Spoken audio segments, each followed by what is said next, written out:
ચક્કીબેનને કાંટો વાગ્યો. ચક્કીબેનને ચાલતા ચાલતા વાગ્યો પગમાં કાંટો. લોહીની મોટી ધાર વછૂટી બાંધ્યો મોટો પાટો. ખોડંગાતા ચક્કીબેન તો પહોંચ્યા ડોક્ટર પાસે. ઘુવડ ડોક્ટર ડોળા ફાડી ચાંચ વડે તપાસે. ભવા ચડી ગયા ઘુવડનાને પરસેવો ગયો ગાલે. ચક્કીબેનને ચક્કર આવે મેના પોપટ ચાલે. ઘુવડ ડોક્ટર બોલ્યા કરવું પડશે ઓપરેશન.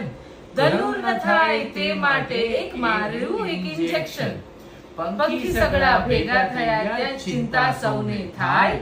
કોઈ બની ગયા મૂંગા મંદર કોઈથી રોવાઈ જાય.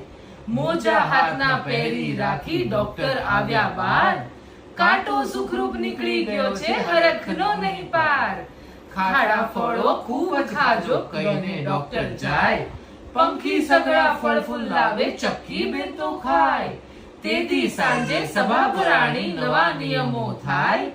એકેય પંખી ચપ્પલ વિના ઘરની બહાર ન જાય.